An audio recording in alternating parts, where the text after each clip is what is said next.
They gave humans scrap. We built the deadliest warship in the galaxy. The junkyard smelled like burnt metal and old wars. Reed Calloway pushed off a broken bulkhead and floated in the middle of it all, turning slowly, taking in the full picture. Around him, spread across 3 kilometers of dead orbital space, was the most insulting gift ever given to a species. Thalrin hull plates, cracked along every stress line. Gorathi engine cores, 3 of them, each one leaking a faint blue light that meant the containment was compromised. Velsha targeting arrays with the lenses punched out. Rows of structural beams that belonged to at least 4 different ship classes that had never been designed to connect to each other. Coolant lines coiled like dead snakes. Power cells so drained they read as empty on every scanner. All of it junk, all of it officially a gift. Reed laughed. It was not a happy laugh. It was the kind of laugh a man lets out when the situation is so bad that anger has nowhere left to go. Dara Singh, floating 6 meters to his left with a scanner in one hand and a cold ration pack in the other, looked over at him. "You doing okay over there?" "Completely fine," Reed said. "We've been given the combined trash of 6 alien fleets and told to build a warship. I'm great." Dara bit into the ration pack. "At least they gave us the whole yard." "They gave us the yard because they wanted us to have somewhere to fail publicly." Dara looked around, chewed some more. "Yeah," she said, "probably." That was 3 days ago, when Compact Directive 44 came through on the official channel. The language was polite, the way a knife wrapped in silk is polite. Humanity was invited to contribute 1 warship to the Joint Defense Fleet. Materials would be provided. 14 standard cycles were allocated. A liaison would be assigned to observe and assist. The word assist had made Reed's eye twitch. The liaison arrived on day 1. His name was Soval. He was Thalrin, tall, pale gray skin, eyes that sat a little too wide on his face, a voice that carried the particular softness of someone who had never once been told they were wrong. He toured the yard with Reed and Dara, hands folded behind his back, and said almost nothing for 2 hours. At the end of the tour, he stopped, looked at Reed, and said, "I want you to know that my government considers this a genuine opportunity for humanity." Reed had looked right back at him, generous. "We understand the materials are not ideal. However, the Compact believes that participation matters more than outcome. Whatever you produce will be welcomed." Whatever you produce. Reed had filed that sentence away in the part of his brain where he kept things that made him work harder. Colonel Ren Ostrov arrived on day 2, sent by Earth Command to oversee the project. She was not what Reed expected. She walked through the junkyard without a word, picked up a cracked hull plate, turned it over in her hands, set it back down, and then stood in the middle of the debris field and looked at Reed for a long time. "Tell me it's possible," she said. "I don't know yet," Reed said. "That's not what I asked." Reed looked at the broken engine cores. He looked at the mismatched beams. He looked at the dead targeting arrays and the ruptured coolant lines and the power cells that read 0. "It's possible," he said. Ostrov nodded once. "Then that's what we're doing." What most people did not understand about Reed Calloway was that he had grown up in the old mining settlements on the lunar South Pole, where the supply ships came 4 times a year and everything in between was fixed with what was available. He had learned to read a broken machine not for what it was supposed to do, but for what it could still do. That was a different skill. Most engineers were trained on the first kind of reading. Reed had spent his whole life on the second. He started that night, not with a design plan, with a list. Every component in the yard got cataloged, not by its original purpose, but by what it was still capable of. The cracked hull plates cracked, not shattered, still structural under the right load distribution. The Gorathi engine cores leaking because the harmonic regulators were blown, but the cores themselves were intact. When Reed ran a diagnostic, he found something the original engineers had considered a manufacturing defect. Under high stress, The cores produced a resonance frequency that pulsed outward through the hull. On a standard Gorathi ship, it had been a problem to suppress. Reed sat with that finding for a long time. Then he wrote 2 words next to it in his notes: not suppressed. Dara found him at the 4th hour of the night cycle, cross-legged on a cargo crate, surrounded by handwritten pages. She looked at the pages, looked at him, and said nothing for a moment. "You've got something," she said. "Maybe." "What is it?" Reed picked up the page with the engine core notes and handed it to her. He watched her read it. He watched the moment her expression changed. "That's not a flaw," she said slowly. "No," Reed agreed, "it isn't." Dara looked up. Her eyes had that particular sharpness they got when she was thinking about weapons. "Reed, that's a weapon." "That's what I'm thinking." She looked back at the page, then out at the dark shape of the junkyard through the porthole. "They gave us scrap," she said. "Yeah. They really don't know us at all, do they?"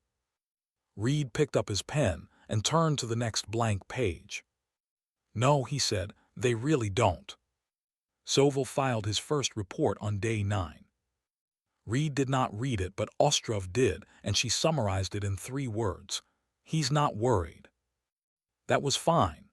Reed was not building a ship to impress Sovol. He was building it because humanity had been handed a public test in front of every species in the Galactic Compact, and somewhere back on Earth, people were watching to see what came out of this junkyard. Reed had already thrown out the standard ship design templates sent by Compact engineers as reference guides. The templates assumed components that fit each other, power systems that spoke the same language, hull materials that behaved predictably. None of those conditions existed in Doc 7. Using those templates would have been like trying to bake bread with rocks and calling it flour. So Reed did what he always did when the rules did not apply. He made new ones. The first new rule was this: the ship would not be designed from the outside in. It would be designed from the inside out. Start with the engine cores, the Gorathi units, and build everything else around what they could do rather than what they were supposed to do. Dara took ownership of the cores. She spent 4 days inside the containment housings with tools that were too big and gloves that were too thick, recalibrating the harmonic regulators by hand, not to suppress the resonance pulse, to aim it. On day 7, she called Reed over to the test bench. She had rigged a small demo, a metal plate 2 meters square, sitting 20 meters away, held in place by a magnetic clamp. She powered up the miniature core array she had assembled from spare parts. It hummed. Then the resonance hit the plate. The plate did not crack. It did not dent. The structural integrity field that held its molecules together simply stopped working, and the plate folded in on itself the way wet paper does, collapsing into a dense little cube of compressed alloy. Dara looked at Reed. Reed looked at the cube. "From the inside," he said. "From the inside," she confirmed. "It does not punch through armor. It makes the armor forget it is supposed to be armor." That was the day the ship stopped being a problem to solve and became something Reed actually wanted to build. The hull came next. The Thalrin plates were cracked, but cracked was not useless. Reed had studied the old carbon fiber manufacturing techniques from early aerospace history on Earth, the ones where engineers had layered materials at opposing angles so that a crack in one layer was stopped by the grain of the next. He applied the same principle. The Thalrin plates went on in cross-laminated sections, each one overlapping the next at 45 degrees. The result was a hull that could take structural damage in one plate and distribute it across 6 others before anything failed. Sovol stopped by on day 12 to observe. He stood at the edge of the construction floor and watched a team of humans weld mismatched plates together in a pattern he clearly did not recognize. After a while, he walked over to Reed. "I am not familiar with this hull configuration," he said. "Old human technique," Reed told him. "Pre-space era." Sovol looked at the hull. "The plates are cracked." Yes, that is going to be a structural liability. Reed handed him the load distribution calculations without a word. Sovol studied them for a while. His expression did not change, but his silence got a different quality to it. "I will note this in my report," he said finally. "Please do," Reed said and went back to work. The crew had settled into a rhythm by now. 18 humans, pulled from engineering backgrounds across the fleet. None of them had built a warship before, but they had something the Compact's engineers did not consider a real asset. They were used to things not working the way they were supposed to. Nira was 23 years old and had come aboard as a general technician. On day 15, she sat down in front of the targeting array components and stared at them for 6 hours without speaking to anyone. Then she asked Reed for access to a secondary terminal and disappeared into the software. The problem was that the Velshar targeting arrays, the Gorathi engine readouts, the Thalrin navigation system, and the 2 remaining compact standard sensor units all operated on different code architectures. They did not just use different languages, they used different logical structures entirely. Getting them to share information was not a translation problem. It was a fundamental incompatibility. On day 19, Nira emerged from the terminal room, put a data chip on Reed's desk and said, "They all talk now." Reed picked up the chip. "All of them." "All of them. I wrote a bridge layer. It runs underneath all 4 systems and converts the outputs into a shared format in real time. It adds 11 milliseconds of processing delay." 11 milliseconds. Reed looked at her. "That's nothing." Nira shrugged. "I know, I just wanted to mention it so it was on record." She went back to her bunk and slept for 14 hours. Reed held the chip in his hand and thought about all the Compact engineers who had looked at that incompatibility problem and declared it unsolvable. He thought about the 14 standard cycles they had been given. He thought about the word assist and the phrase "whatever you produce." Then he walked to the main board and wrote a new name at the top of the ship's construction file. ISV Defiance. It felt right. Something strange started happening around day 40.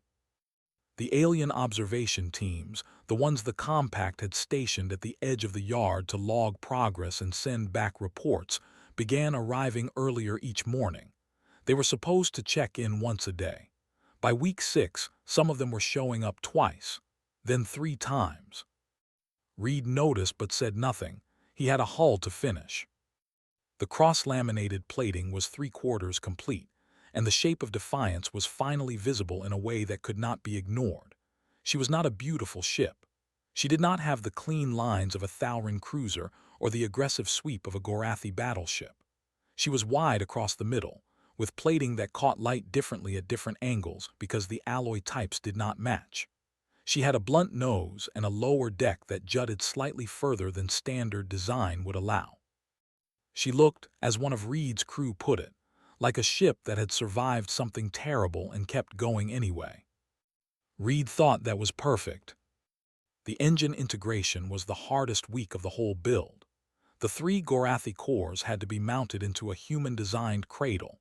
No blueprints existed for this, because no one had ever tried it before, and the power feeds had to be routed through Thalrin conduit that was the wrong diameter. Dara spent 2 days with a pipe-bending rig improvising custom adapter sleeves, and Reed spent those same 2 days stress-testing load paths that did not exist in any manual. On the 3rd day, they brought the cores online together for the first time. Sound was wrong. Not dangerous wrong, just unfamiliar, a deep, layered hum with a harmonic underneath it that Reed felt more in his chest than heard with his ears. All 3 cores were producing slightly different frequencies, and instead of canceling each other out the way any standard engineer would have designed them to do, Reed had tuned them to layer. The result was a compound resonance that was stronger than any one core alone and more stable than any configuration in the original Gorathi specs. Sovol was present for the test. He stood at the observation window with his hands at his sides, and watched the power readings climb past the listed maximum output for each individual core. He said nothing for a long time. Then he said quietly to no one in particular, "That should not work." Dara, standing nearby, smiled without turning to look at him. "A lot of things we do shouldn't work. We've noticed that too." The weapon system came together in the last week before hull completion. Dara had been refining her resonance pulse emitter for weeks, testing output patterns, adjusting the directional focusing coils, running simulations against structural integrity models for every known ship class in the compact, and a few outside it. The final design was built into the bow section, concealed behind a section of hull plating that could slide open in under 2 seconds. It did not look like a weapon. That was intentional. Reed scheduled one live-fire test before the hull was sealed. A decommissioned Thaurin drone, shielding intact, sat 500 meters out. The kind of target a standard warship needed 3 salvos to disable. Dara fired once. The drone's integrity field did not fail. It simply stopped. The resonance had found the harmonic frequency of the field's containment structure and told it to let go. The drone came apart in slow motion, not an explosion, but a gradual unfolding, each piece drifting away as if gently pushed. One Velshar engineer, who had not spoken to any human in 6 weeks, took a step closer to the window.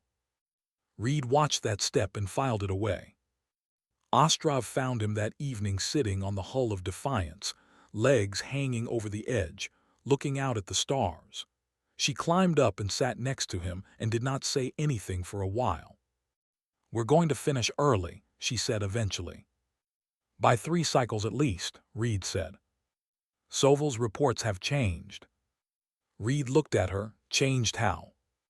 "The early ones said progress was unlikely. Then they said progress was slower than expected. Last week said progress was ahead of schedule." She paused. "This week said he had no frame of reference for what he was observing." Reed thought about the observation teams arriving early every morning. He thought about the Velshar engineer taking a step forward. "They thought this was going to be a failure they could use," he said. "Yes. Show the compact that humans couldn't handle the basics. Keep us junior forever." "Yes. Instead, we built something they don't have a word for." Ostrov looked at the ship. Defiance sat in the dock like something that had been there forever, like something that belonged to the galaxy and had simply been waiting to be assembled. The patchwork plating caught the light from 3 different angles. The hull had a solidity to it that went beyond the steel. It was the solidity of 200,000 hours of human work poured into every weld. Ostrov did not say anything else for a long time. Then Reed heard something he had not expected, a small sound from beside him. He looked over. Ostrov was not crying exactly. She was doing the thing people do when they are trying very hard not to cry and are losing. She looked out at the ship and pressed her jaw tight and breath through her nose, and after a moment she had it back under control. She never mentioned it. Reed never brought it up. But he sat with her on that hull for another hour, and neither of them needed to say a word about any of it. ISV Defiance launched on day 391. No ceremony had been planned. They finished the last hull seal at the end of the night cycle, ran the final systems check, and then Reed climbed into the engineering station. Ostrov took the command chair, and Nira powered up the navigation array. The dock clamps released. The ship moved, not elegantly but with heavy certainty, the way a very determined thing moves when it has decided to go somewhere. The thrusters fired in sequence. The ship turned into the dark. Soval watched from the observation platform. Reed did not look back. The compact joint fleet staging area was 6 cycles away. Defiance arrived in 5.5. The staging area held 47 warships from 11 species. Reed had read the ship manifests as a matter of habit, the same way he always cataloged components, not by classification but by capability. Most of the ships were standard build, modern, well-maintained. Clean lines, matched alloys. The kind of vessels that had been built by engineers who had everything they needed. When Defiance entered the staging zone, the comm channels went quiet for almost 30 seconds. Then a Gorathi destroyer at the edge of the formation began a slow drift sideways, which was how Gorathi ships expressed surprise. Two Thauran cruisers exchanged a data burst that Reed's communication officer, a quiet man named Howell, intercepted and translated as roughly equivalent to "What is that?" It was a fair question. Defiance did not look like the other ships. The cross-laminated hull caught the light in that strange multi-angle way, and from a distance the different alloy types gave the plating a texture that looked almost organic, like scales that had grown rather than been installed. The bow section was blunter than anything in the formation. The weapon housing, closed and invisible, gave the front of the ship an unusual density. She looked like something that had been built by people who did not care what the result was supposed to look like, only what it was supposed to do. Admiral Breck's ship was at the center of the formation, a Thauran flagship that was 3 times the length of Defiance. Breck himself came on the comm channel shortly after Defiance arrived. ISV Defiance, welcome to the Joint Fleet. You are assigned Position 7 Gamma. Position 7 Gamma was at the rear of the formation, the position for support vessels, for medical ships and supply transports and ships the fleet could afford to lose. Ostrov accepted without comment. Reed from the engineering station heard her voice on the command channel, perfectly level. 7 Gamma, confirmed. She cut the channel and said to the room, "He put us in the back." "We expected that," Reed said. "Yes," a pause. "I just wanted to say it out loud."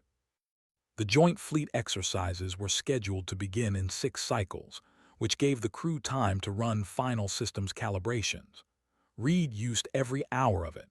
He ran the engine cores through a series of stress tests, pushing each one to the limits Dara had established and then just slightly past, logging the results. The hull sensors showed no stress anomalies even under full drive output. Nira's bridge layer code handled every real-world data load without the 11-millisecond delay, increasing by even a fraction. The ship worked. Every part of it worked. Reed kept waiting for something to fail and nothing did. On the 4th cycle in staging, Soval made an unexpected arrival. He had apparently traveled separately from the main compact group and docked at a nearby station. He requested a brief meeting with Ostrov. Reed was not invited, but Nira patched his station audio through unofficially, which was the kind of thing Reed pretended not to know she did. Soval's message was careful. He said the compact leadership was pleased that humanity had completed the project. He said the joint exercises would be a valuable experience. He said he hoped the crew had realistic expectations about performance relative to established fleet vessels. "We appreciate the thought," Ostrov told him. "The scenarios are designed for experienced crews," Soval said. "There is no expectation that a new vessel will perform at the same level." "Of course," Ostrov said. "The assignment for ISV Defiance in the first exercise is a defensive simulation. A full attack wing will be directed against a station target. You will be asked to hold the perimeter." Reed did the math in his head. A full attack wing meant 16 ships on the opposing side. A standard fleet doctrine assigned 6 defending vessels to that scenario. They were assigning it to 1. 1 against 16. The scenario was designed to show that Defiance could not hold, to put their failure in front of the entire fleet in the very first exercise. Ostrov thanked Soval politely and ended the meeting. Then she sat in the quiet of the command room for a moment. Then she opened a channel to Reed. "You heard that," she said. "It was not a question." "Yes," Reed said. "Can we hold against 16 ships?" Reed thought about the resonance weapon. He thought about the cross-laminated hull that could take structural damage across 6 plates before anything failed. He thought about Neera's targeting bridge layer running clean at 11 milliseconds. He thought about Dara's directional coils, which she had designed to fire in a spread pattern or a tight beam, and about the secondary emitter she had quietly installed in the stern last week without being asked. "Yes," he said. Ostrov was quiet for a moment. "How confident are you?" Reed considered the question honestly. "Very," he said. The exercise began at the third hour of the fleet cycle. Defiance sat at the edge of the simulation zone, alone, with a station replica sitting 3,000 kilometers behind her. 16 ships from 4 different species had lined up in a standard attack formation. Reed studied their spacing and noted that they had not left any gaps. Whoever designed the opposing formation had been thorough. Good. Reed liked thorough opponents. They were predictable. Ostrov's voice was steady on the command channel. "All stations. Exercise is live in 30 seconds." Neera's hands moved across her panel without hurrying. She had the targeting system cycling through pre-assigned priority targets, the lead ships, the flankers, the support vessels at the rear. Her bridge layer was running clean. Every system was talking to every other system, all of them sharing data through the code she had written in 3 sleepless days. The attack formation moved. Defiance moved first. That was the thing the opposing formation had not expected. The standard defending doctrine was to hold position between the attacker and the target. Defiance did not hold. She accelerated directly toward the incoming formation, closing the distance fast, and the patchwork hull caught the light and threw it in 6 directions at once. The lead Gorathi destroyer's sensors sent it a targeting solution, and then sent it 3 more, because every time the sensor array tried to lock on to Defiance, the light scatter from the hull gave a slightly different reading. Not enough to miss entirely, but enough to introduce uncertainty into the targeting computer. The Gorathi destroyer fired its simulation weapons. The energy hit Defiance on the port forward section. The cross-laminated hull registered the impact, distributed the load across 11 plates, and held. Then Dara fired. The resonance pulse hit the Gorathi destroyer's structural integrity field, and the field simply stopped. In a real engagement, the ship would have begun to come apart. In the exercise, it registered as a full kill, and the destroyer cut its drive and drifted out of the zone. Silence on the fleet observation channel for 4 seconds. Then everyone started talking at once. The remaining 15 ships adjusted formation. They had not expected that weapon. They did not know what it was. 2 Thaurin cruisers pulled back to recalibrate sensors, looking for a way to detect the pulse before it hit. The Velshar ships on the flanks accelerated to try to get past Defiance's bow and hit from a direction outside the weapon's cone. Dara had anticipated this. The secondary emitter in the stern fired before the Velshar ships finished their approach, and both ships registered kills within 5 seconds of each other. 13 left. Reed, watching the power feeds, spoke on the internal channel. Core 2 is running warm. Drop output on the resonance array by 8%. Dropping, Dara said, still within fire parameters. Good, keep going. The next 8 minutes were a kind of controlled chaos that Reed had always found easier to think in than silence. Defiance kept moving, never stationary, using the hull's sensor scattering effect to buy extra seconds of target lock uncertainty. Neera called firing solutions almost as fast as Dara could use them. Ostrov directed the ship's movement with short, sharp commands that had no wasted words. They had lost 5 ships from the opposing formation when the exercise stopped. Not because of a time limit, not because of a score threshold. Because someone in the fleet observation team had realized that ISV Defiance was not going to lose this simulation, and Admiral Breck had gone quiet in a way that meant he wanted to watch the rest of it without anyone talking. The exercise ran to its conclusion. Defiance took 11 hits. 3 of them were significant. One had cracked two of the cross-laminated plates on the starboard bow, and one had taken out a secondary thruster. But the ship had held, the station was intact, and all 16 opposing ships were out of the zone. Nothing moved in the fleet observation channel for a while. Then something moved outside the simulation zone entirely. Howell's voice came on the comm channel, quiet and careful. "Colonel, unscheduled drive signatures outside the exercise zone. No fleet transponders. Running dark." Ostrov's head came up. "How many?" "9, maybe 10. Reed pulled up the sensor display. Small, fast signatures from the system's outer edge, aimed straight at the real compact relay station at the sector boundary. The GAN. Pirates who worked the frontier and watched fleet movements like predators watching a herd. They had decided today was an opportunity. 46 of those 47 warships were out of position. Breck's flagship was on the far side of the zone.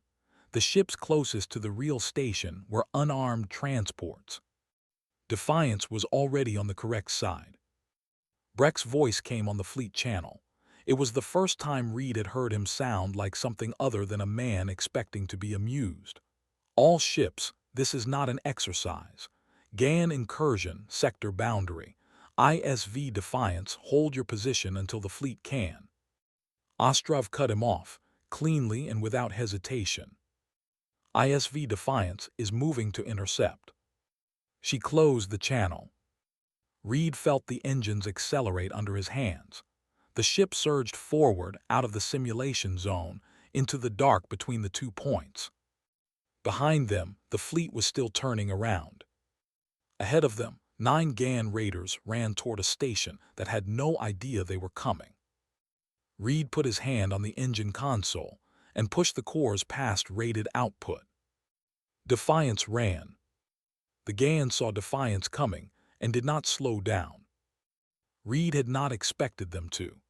The GAN ran in packs, small, fast ships built for one kind of attack, the kind where speed and numbers overwhelmed a target before it could respond.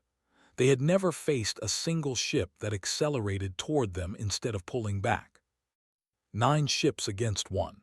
By any standard calculation, the math was not in Defiance's favor. Reed had stopped trusting standard calculations around day 15.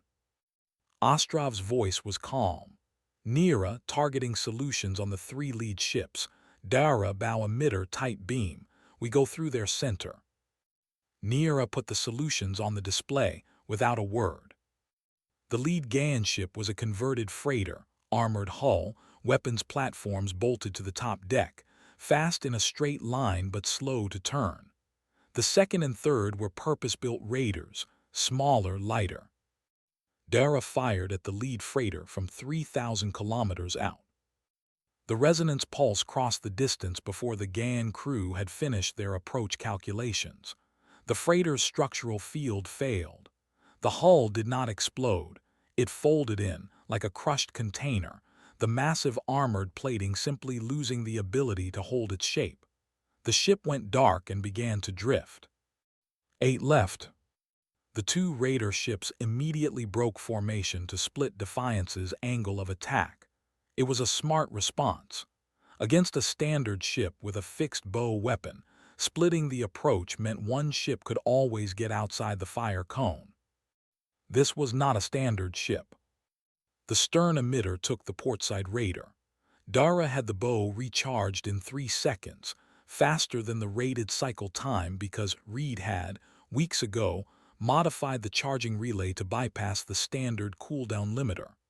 The second raider tried to pull away, and the bow emitter caught it from behind. 6 left.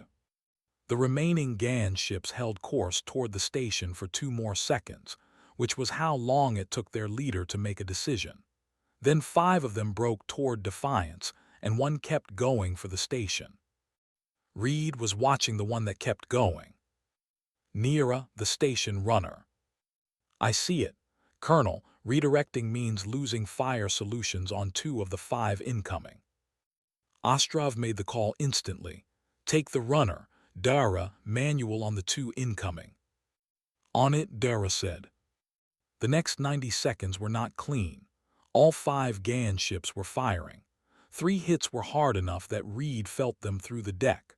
The portside hull registered cracked plates in the cross-laminated section, which was exactly what that section was designed to handle. The damage spread across the grid, and the load redistributed without failing. The 4th hit took out a power relay on the targeting array secondary circuit. Neera's display went partial. Reed heard her say one short word under her breath, then she was out of her chair. He watched her go without stopping her. He knew what she was doing. The maintenance crawlspace behind the secondary control room ran above the targeting array housing. It was full of active power conduit that was not supposed to be touched without the system shut down. Neera went in anyway. Reed tracked her on the internal sensor, a small heat signature moving fast through a tight space. 40 seconds. The targeting display flickered. Neera's voice came over the internal channel, slightly breathless. I need someone to flip the bypass toggle on panel C9. Howell left his station and ran. 51 seconds, 52, 53. The display came back. The station runner was 300 kilometers from the station when Neera's targeting lock reacquired it and Dara fired. The ship went dark. It drifted to a stop 280 kilometers out. The 4 remaining GAN ships, 3 attackers and 1 that had been pulling back to reconsider, sat in space for a moment that felt longer than it was. Then all 4 fired their emergency drives and jumped out of the sector. No last pass. No retreat formation, just gone. The station was intact, all personnel aboard safe. Defiance sat in the dark with her hull cracked in 3 places. A secondary circuit burned out, and 1 thruster running at half output. Ostrov opened the fleet channel. Every ship in the joint fleet was on it. Admiral Breck's flagship, the Thalrin cruisers, the Gorathi destroyers, the Velshar ships, 47 vessels silent. Nobody said anything for 9 seconds. Reed was in the engineering station. He had one hand on the engine console. The other was resting on the nearest wall Thalrin plate, cross-welded to Gorathi steel along a human weld line, holding together exactly the way he had calculated it would. He could feel the hum of the cores through the metal, the layered resonance, the compound frequency that should not have worked and worked perfectly. Admiral Breck's voice came on the channel. It was not the voice Reed had heard before. The amusement was not in it. The casual dismissal was not in it. What was in it was something much simpler. ISV Defiance, well fought. No one added anything. No one needed to. Neera came back out of the crawlspace with burned gloves and a cut on her hand from a live conduit. She sat in her chair and looked at the display showing the station still standing in the dark. She said nothing. She did not need to. Reed put his hand on the wall of the ship, Thalrin plate, Gorathi steel, human welds, and held it there. They had given humanity a junkyard and called it an opportunity. They had expected a public failure. What they got was a hull of cracked plates that held, a weapon built from a flaw, and a crew that did not know the word stop. He picked up his log pad and wrote one line. Day 391, she held.